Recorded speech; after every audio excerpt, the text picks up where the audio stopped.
Alright guys, you got your boy Stingren here today, and today we're back with some reverse 1999 content today, and today we're going to start our team series for the Euphoria characters. I'll let the poll go on long enough. If you haven't seen my previous video where I left a comment saying, would you like me to make teams for all of the Euphoria units, you guys did agree.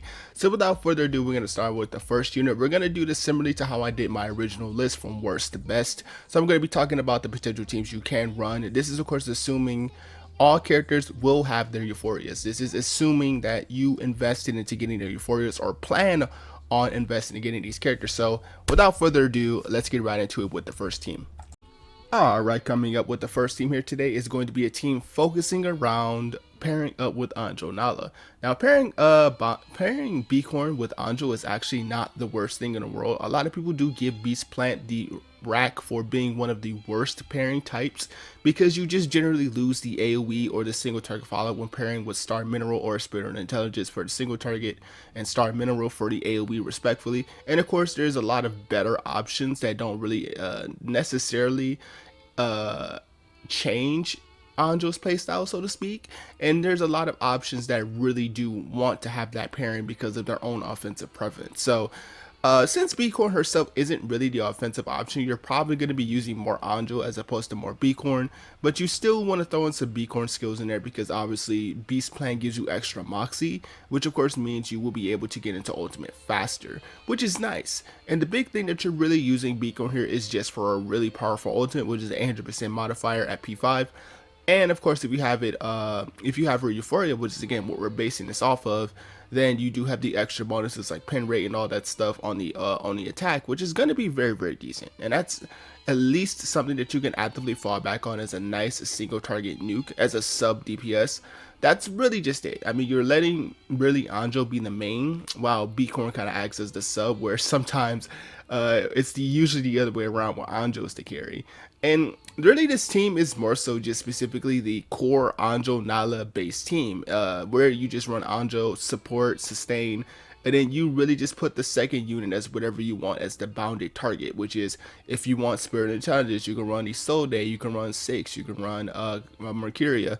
If you want Star Mineral, this character's like 37, this character's like Junianza. There's always been an option. I'm just now using a Beast Plant as an example, which in this case would be Bkorn. Bkorn doesn't really help Anjo the most because again she's a mental DPS and Bkorn specializes more on the reality side of things.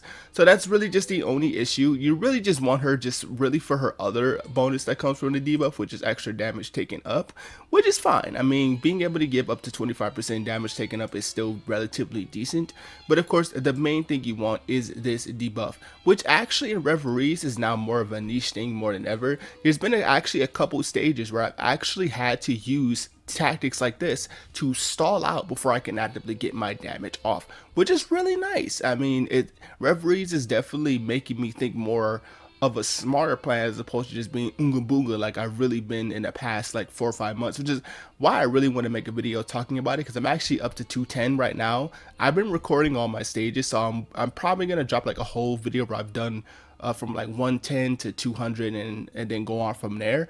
But yeah, really just a core Anjo Nala team with the DPS, the support, sustain, and the healer option, and then boom, you just go from there. But really, Bkorn doesn't add too much to the team to revolutionize her being placed here. Of course, if you really just wanted to mess around with the Beast Plant, then of course Bkorn is actually a pretty solid option because of her high damaging modifier, that single target, and of course with all the bonuses that she gets, it allows her to deal a little bit more effective damage. And then of course you have Anjo herself being the main DPS of the team. So anyway, that's going to be it for the first team. Really just simple, tried and true Anjo Nala based team, and let's go from here. Alright, so this is going to be a old 1.2 style team, and the reason why this is kind of just an old 1.2 style team, it's basically just Jessica with Bkorn, which is kind of like the old synergy you'd run back in the day with Sotati, which is basically what you'd run back in the day with Druvis, of course, now with her Euphoria buffs. Now, I honestly want to say one thing before we get into the second team, and the one thing I really want to say is that this team is fairly expensive to make because you're going to have to max out 3 different Euphorias, being Bkorn, Sotheby, and Juvis III. So I don't know if I can fully recommend this team to people who are watching this video because of the expensive nature of the team. But if you really wanted something that was a little less cost heavy, I would actually recommend you go Marcus and go like a different unit as a support. Of course, I always recommend Vila with Marcus, but if you really wanted to run something like these two, it's only 2 Euphorias instead. From what I've been told, this current patch gives you anywhere between 3 to 4 Euphorias, depending if you're willing to spin or not, and if you're able to beat the stages in the Reveries in the Rain. So if you're able to do the stages and you're able to get the clears, then you should be, you know, able to max out a few characters. But at the same time, I cannot recommend that you blow 3 full Euphorias. The one thing that the first team offer, which is Jessica and Sotheby, is that you get the full utilization of her debuff, which you get the reality shred and the damage taken bonus being effective in the fight, because Jessica is a reality DPS character and she will get her own Euphoria in patch 2.4, even though it's kind of meh, but still she still does at least get a Euphoria in 2.4. But I still do think Marcus is overall the better overall plant-based DPS, especially with all the extra bonuses coming from Juvis now, which is going to help her. It's going to be extra attack, extra pin rate, and all that good stuff. Of course, Vila providing crit rate, crit damage for her, which is going to be a big boon for her own possible damage, and of course the modifier buff. And yeah, so really this is just kind of the same core concept as having main DPS, sub DPS, which is basically what it's going to be. Bkorn is going to be really good for having that sub DPS, also stacking on top of her penetration rate that she got from Druvis. So she gets her own from her Euphoria, and then she gets some from Druvis, which can make her ult pop off pretty good. So I mean, that's really nice there. But other than that, that's really just a real core concept behind this team, is that you got Marcus as the overall, I say Marcus is overall the best comfortable plant DPS to use, because she can really self-accelerate on her own. She's really good with gaining self-moxie on her own. She can get the personable status, because remember, you don't necessarily have to run one of each, so long as it's any of the 3 of these types, right? So since you're practically running a plant mono team, that counts as having 3 of the type, which is, you know, for the Percival effect to pop up. So you're going to be getting that Percival effect for extra moxie. You'll be getting a lot of moxie, getting a lot of Eureka from being attacked, and so on and so forth, or just naturally using skills or anything of the nature. So I mean, there's generally good cases where you get, you know, good DPS values with Marcus, of course, being powered up with both Vila and Druvis as the overall options in the team, right? And then of course you have Bkorn being again the sub DPS of the team, which is going to be just, you know, debuffing consistently, adding her own little bit chip damage, and of course with her own Euphoria she can self battery Moxie too if she's not attacked. If she's not attacked and she gets some Moxie, which is pretty good, which means I can help her get into ult a little bit quicker. I thought about experimenting with the main DPS Bkorn team. The one problem that it has is that there's no character that gives like a cover effect, where if for example we had a character that could jump in front of a character like Bkorn, because remember, she only gets the Moxie effect if she's not attacked. If she takes no damage at all, then cool, she gets Moxie.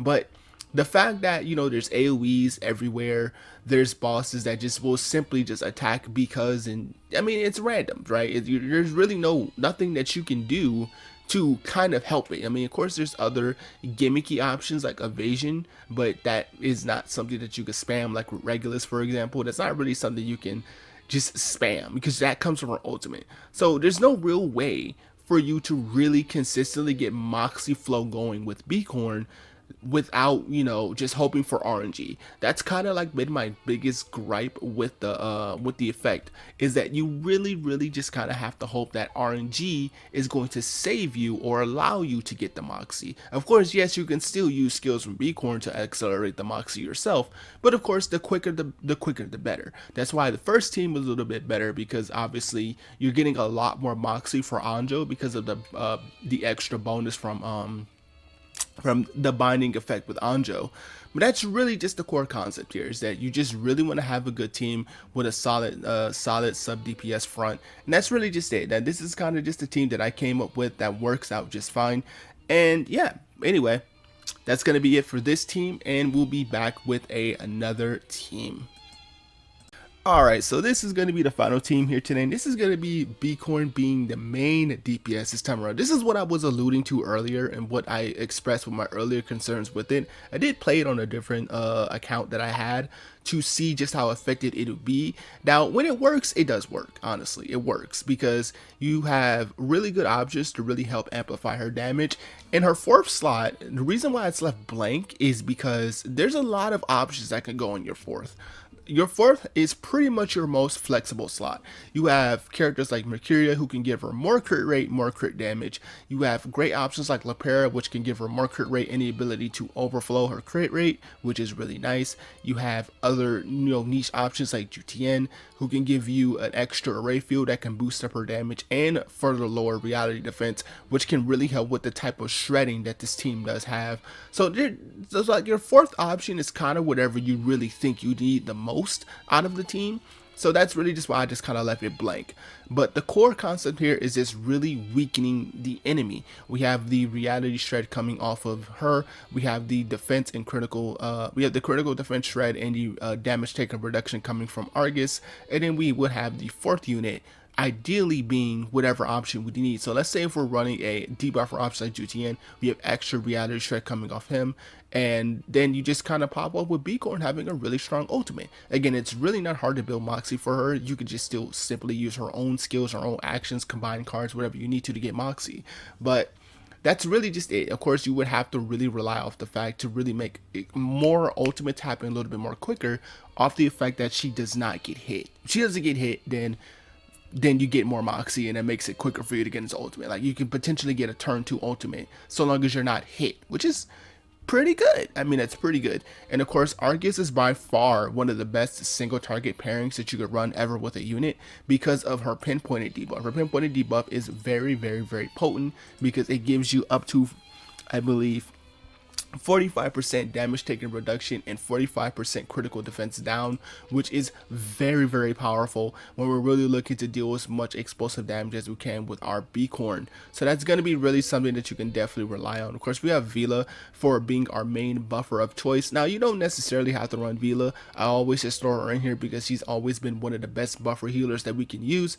But again, if you wanted to use anyone else that can work for you, then feel free. Again, you can use TF, you can use Medicine Pocket as your preferred healer of choice. I just prefer Vila because, again, of the really good buffs that she gives. I mean, it's really hard for me not to justify her buffs. I mean, Bkorn being reality, she only gets to 2020, but still very good.